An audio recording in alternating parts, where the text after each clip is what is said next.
দেশের ৯ অঞ্চলে আজ দুপুর ১টার মধ্যে ঝোড়ো হাওয়া সহ বজ্রবৃষ্টি হতে পারে। সেই সঙ্গে ৪ সমুদ্র বন্দরে ৩ নম্বর সতর্ক সংকেত জারি করেছে আবহাওয়া অধিদপ্তর।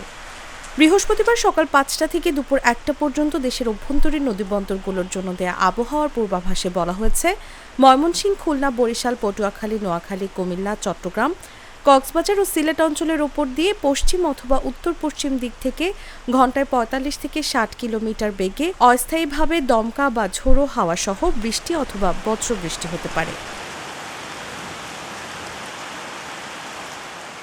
এসব এলাকার নদীবন্দরগুলোকে ১ নম্বর সতর্ক সংকেত দেখাতে বলা হয়েছে। এদিকে আবহাওয়া অফিসে সামুদ্রিক সতর্কবার্তায় বলা হয়েছে, উত্তর বঙ্গোপসাগর ও তৎসংলগ্ন এলাকায় বায়ুচাপের তারতম্যের আধিক্য অব্যাহত রয়েছে।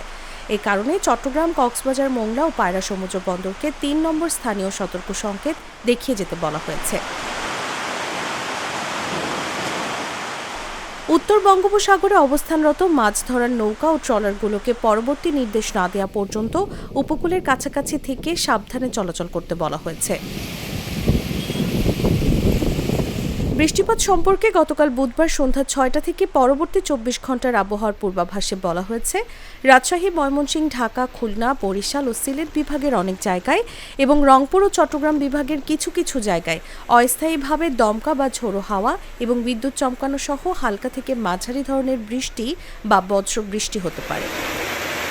সেই সঙ্গে ময়মনসিংহ, ঢাকা, বরিশাল, চট্টগ্রাম ও সিলেট বিভাগের কোথাও কোথাও মাঝারি ধরনের ভারী থেকে অতি ভারী বর্ষণ হতে পারে। সারা দেশে দিন এবং রাতের তাপমাত্রা প্রায় অপরিবর্তিত থাকতে পারে। নিউজ ডেস্ক, জাগো নিউজ।